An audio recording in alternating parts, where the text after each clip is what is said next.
Lucian always believed his life was close to perfect. For 16 years of marriage, he shared a home filled with warmth and a wife who seemed endlessly devoted to him. Every morning, Catalia prepared his coffee with a smile.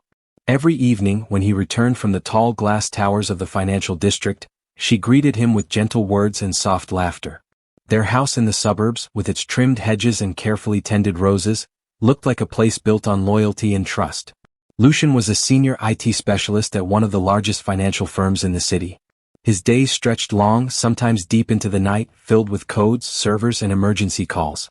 Yet, no matter how late he stayed at work, Catalia always found ways to remind him he was not alone.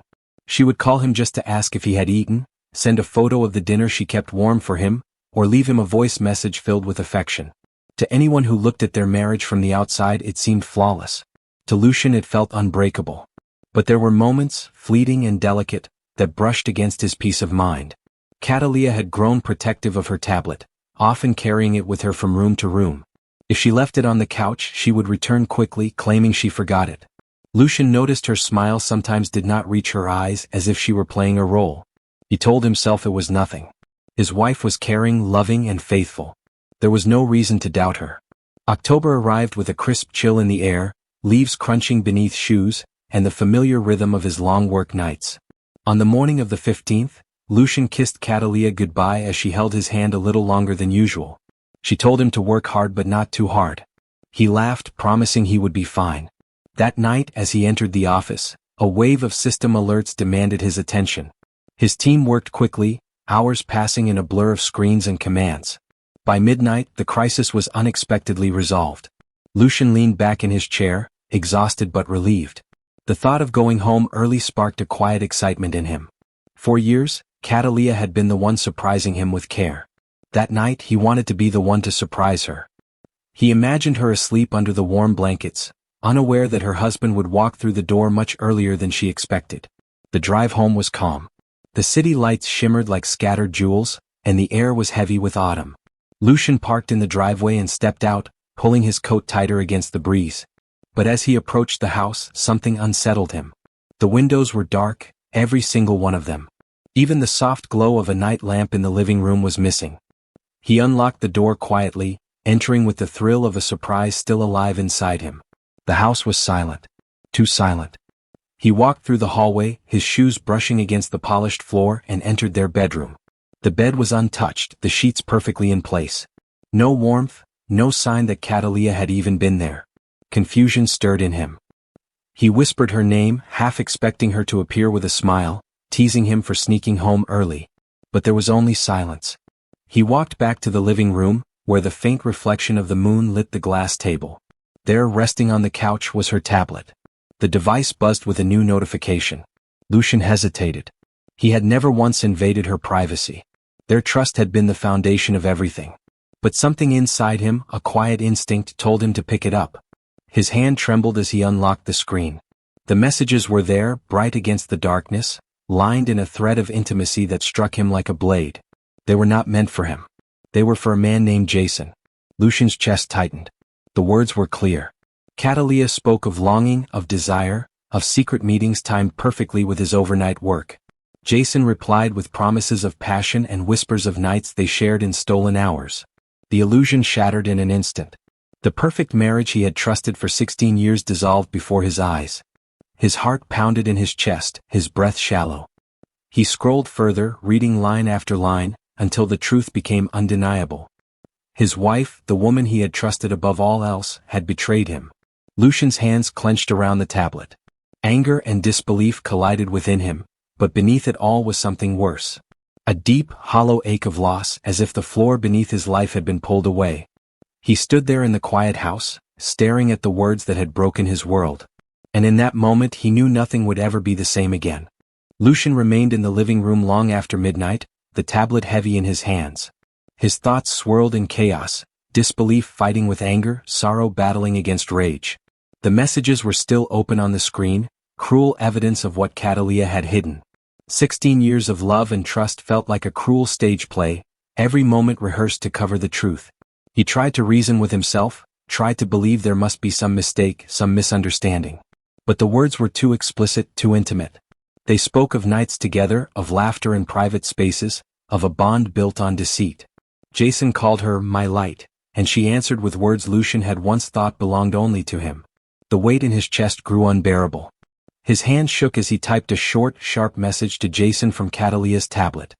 His voice was not in the words, only cold fury. "Does he know about us?" The reply came instantly. Jason's answer was smug, filled with arrogance. "No. He never will. Tonight was perfect. I wish you could stay longer." Lucian's vision blurred. He set the tablet down, his breath coming fast and shallow. He was moments away from calling her, moments away from tearing the truth out of her with his own voice. But then the sound of a car pulling into the driveway cut through the silence. Catalia. The door opened quickly as if she had rushed home. She entered, her hair loose, her breath uneven. When her eyes fell on Lucian sitting in the living room, her face froze. For a heartbeat, neither of them spoke. The quiet between them was louder than any scream. "You're home early," she whispered, her voice trembling. Lucian held up the tablet. "You forgot this." Her face went pale. She opened her mouth, searching for words, but only silence came.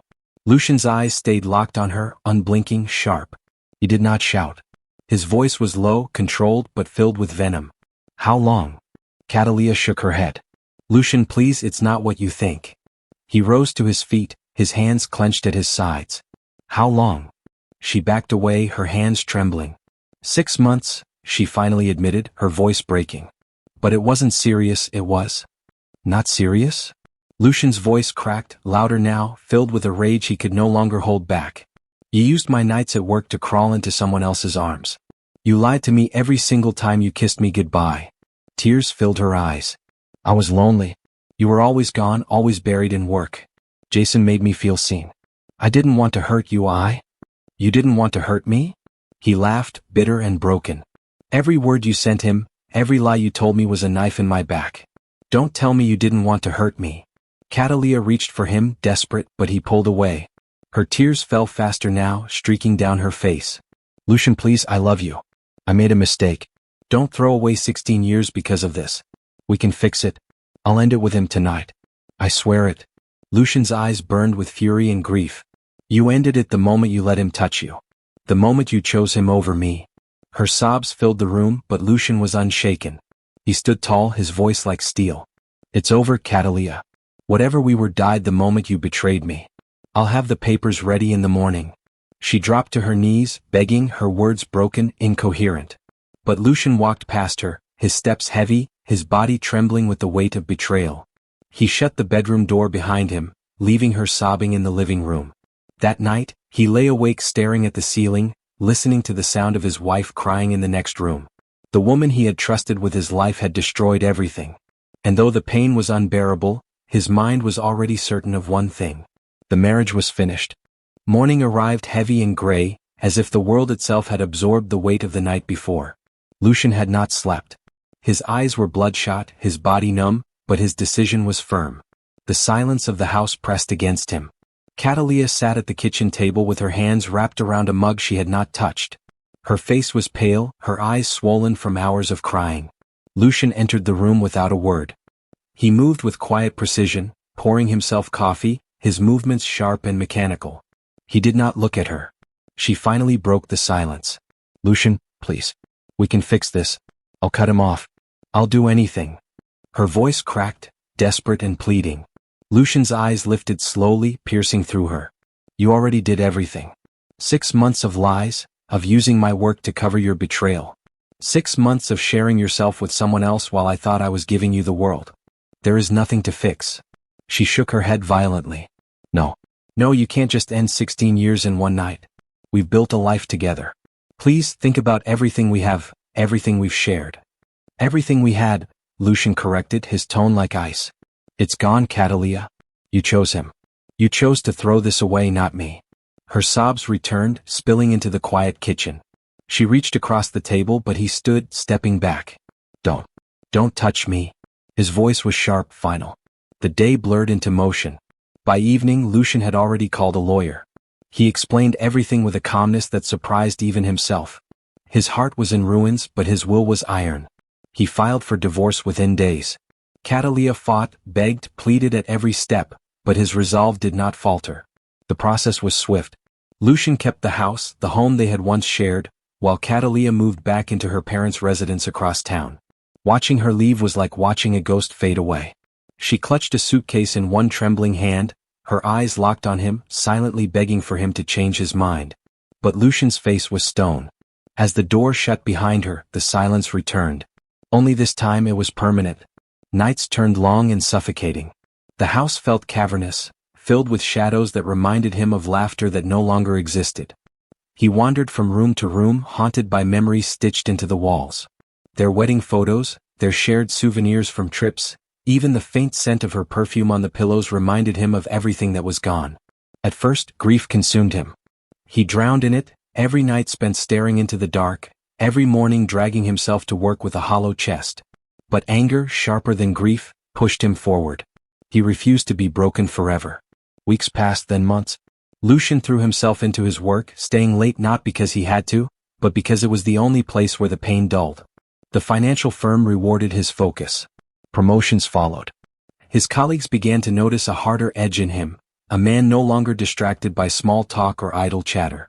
He was efficient, relentless, driven. But outside of work he began to rebuild a different kind of life. He picked up running, his shoes hitting the pavement with punishing rhythm. He found calm in photography, capturing cityscapes and moments of stillness. And one day, on an impulse, he bought a small bonsai tree from a market. It was fragile, its branches thin and uncertain. He placed it by the window in his living room and began tending to it daily. The act gave him focus, a small symbol of growth and patience in a world that had fallen apart. Catalia reached out once, nearly a year after the divorce. Her message was short, filled with regret. She wrote of mistakes, of loneliness, of how Jason had left her. She asked if Lucian could ever forgive her. He stared at the message for a long time, his fingers hovering over the screen. Then he closed it. He never replied. By then he understood something vital. She no longer had power over him. The man who had been broken by betrayal was gone. What remained was someone harder, wiser, and unshaken. Time carried Lucian forward, though it never healed him completely. 3 years passed, and the rhythm of his life reshaped itself into something unfamiliar yet steady. His mornings were quiet, marked by the sound of running shoes against pavement and the sharp breath of endurance. His evenings were filled with the delicate trimming of his bonsai tree, a ritual that demanded patience, discipline, and care. Work became his anchor. His relentless focus and brilliance in problem-solving earned him promotion after promotion. By his 42nd birthday, Lucian held the title of IT director at the firm. The office, once a battlefield that drained him, now became a stage where his authority commanded respect. His colleagues admired him, but they also kept their distance. There was something in his eyes, something scarred, that warned others not to probe too deeply. The house remained his. At first it was a graveyard of memories, every corner echoing Catalia's laughter. Over time he stripped it down and rebuilt it in his image. The walls no longer displayed wedding photos but instead his own photographs, black and white cityscapes, images of bridges, rain-slicked streets, and quiet parks. The kitchen smelled of strong coffee instead of sweet pastries.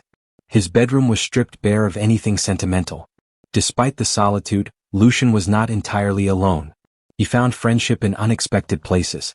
His running group, filled with strangers who became companions, introduced him to conversations unconnected to the past.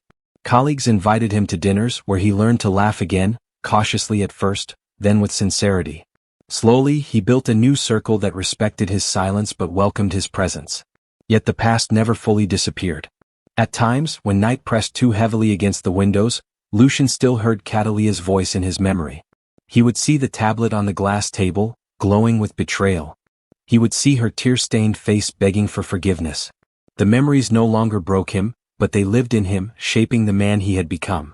One autumn evening, Lucian received an email marked as urgent. It was an invitation to a high-stakes negotiation with a rival firm. The project was critical, worth millions, and would determine the future direction of his department. Lucian, now seasoned with calm authority, accepted without hesitation. Meetings like these were his arena. The negotiation was scheduled in a hotel downtown, a glass and marble monument where business titans gathered. On the morning of the meeting, Lucian dressed sharply, his tailored suit precise, his tie dark and understated. He looked in the mirror before leaving, adjusting his cufflinks, and saw not the man who had once been broken, but the man forged from that pain. The conference room was elegant, its walls lined with glass panels overlooking the city skyline. Executives filled the table, their conversations buzzing with anticipation. Lucian shook hands firmly, his presence calm but commanding. He was prepared for the deal, for the technical arguments, for the battle of strategy. What he was not prepared for was the face that entered the room last. The man carried himself with smug confidence, his smile sharp, his suit impeccable. He strode to the opposite side of the table as though he owned the room. Lucian's heart stopped. His eyes locked on him, recognition burning like fire. Jason. The same Jason who had destroyed his marriage. The same Jason whose words had haunted the tablet that night. The same Jason who had taken what was never his to take. Lucian felt the air thicken. Around him, voices faded into a blur. Jason did not notice him at first, too absorbed in charming the executives. But when their eyes finally met across the polished table, Jason's smile faltered for just a second. The past had returned. And with it, the chance for reckoning. The room was alive with voices, but Lucian heard none of them. His gaze never left Jason. For a brief moment, time folded back, and he saw not the polished executive across the table, but the shadow of a man who had whispered into his wife's life, stealing what belonged to him. Jason, recovering his composure, gave a subtle smirk. He nodded in Lucian's direction as though to say, "I remember you too." His arrogance carried into the presentation. He spoke with the confidence of someone who believed his charm could bend any rune to his will. Lucian remained silent, his face unreadable. He listened, every word Jason spoke fueling the storm within him. Colleagues leaned in, unaware of the history burning beneath the surface. To them this was just another negotiation. To Lucian it was a battlefield written by fate. When his turn came, Lucian stood and spoke with precision. He dismantled Jason's proposals point by point, not with anger but with surgical calm. His voice was steady, his arguments unshakable. The executives at the table nodded, impressed by his clarity. Jason's confident grin began to fade. But Lucian was not finished. He looked directly at Jason, his voice lowering, his words sharp enough to slice the silence. Some men believe they can build success on deception. They think trust is something to exploit. But in business as in life, trust is everything. Without it, you are nothing. The air shifted. Jason stiffened, his eyes narrowing. Lucian held his gaze, unflinching, his calm words carrying the weight of history unspoken but deeply understood. Executives glanced between them, sensing tension they could not place. Jason tried to recover, forcing a smile. "That's quite a speech, Lucian. But let's keep this professional, shall we?" Lucian's eyes glimmered with restrained fire. "Professional? You taught me long ago that your kind of professionalism is nothing but betrayal dressed in a suit." The room fell silent. Jason's mask cracked for the first time, his composure breaking under the weight of Lucian's words. Whispers rippled among the executives. They did not know the details, but they recognized dishonor when they saw it. Lucian straightened his jacket and addressed the board. "I will not work with a man who has built his life on lies. If this project proceeds with him at the helm, my team will walk away." His tone was final, his authority absolute. The executives exchanged tense glances. Jason stammered, attempting to defend himself, but the damage was done. The arrogance that had carried him faltered, replaced by a desperation he could not conceal. By the end of the meeting, the decision was clear. Jason's company, unwilling to lose Lucian's firm, dismissed him from the project.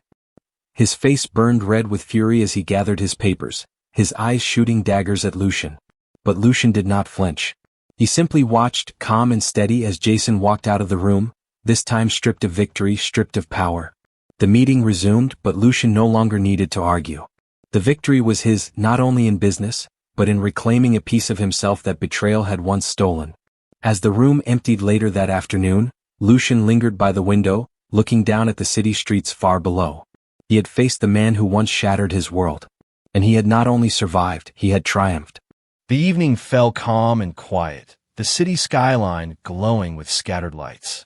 Lucian sat by the wide window of his living room, a glass of red wine resting in his hand.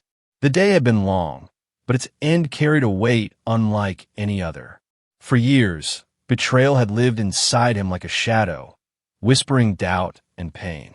Today, in that meeting room, he had looked the shadow in the eye and watched it collapse. The bonsai tree stood on the table beside him, its branches now strong, its leaves dark and full. He traced the lines of its growth with his eyes, remembering the fragile sapling he had brought home 3 years ago. Back then, it had seemed too delicate to survive, just as he had felt too broken to rise. Yet both had endured. Both had grown into something resilient. He leaned back into his chair, the wine smooth against his lips. The silence of the house no longer felt oppressive. It was his sanctuary now, a place where he could breathe without fear. The ghosts of Catalia's laughter no longer lingered in the corners. The bitterness of Jason's name no longer echoed in his mind. What remained was peace, steady and unshakable. Lucian thought briefly of Catalia. He had heard from distant whispers that her life had not turned out as she hoped. Jason had abandoned her, and the stability she once enjoyed had faded into uncertainty. He felt no anger, no triumph in her downfall, only distance. She belonged to a past that no longer defined him. The sound of his phone vibrating broke the stillness. A message from a friend in his running group invited him to dinner the following weekend. For the first time in years, Lucian felt something gentle stir inside him. It was not love, not yet, but the beginning of possibility. A small reminder that life still waited, filled with paths he had not walked. He set the phone aside and stood, moving to the window. The night air was crisp, the city alive below. He exhaled slowly, letting the last remnants of anger slip away. For 16 years, he had lived under an illusion. For 6 months, he had been deceived. For 3 years, he had rebuilt himself from the ashes. And tonight, with Jason gone and the weight of betrayal lifted, Lucian finally understood the truth. Strength was not found in the perfection of a life untouched. It was forged in the ruins of pain, in the scars that shaped him, in the dignity he refused to surrender. He raised his glass one final time toward the quiet night. Not a toast to revenge, not to victory, but to himself, to survival, to healing, to a man who had endured the fire and emerged unbroken. The wine burned warmly as he swallowed, and a faint smile touched his lips. Lucian turned away from the window, the bonsai standing tall in its place. And as the night stretched before him, he felt the future open wide, filled with calm, filled with strength, filled with possibility.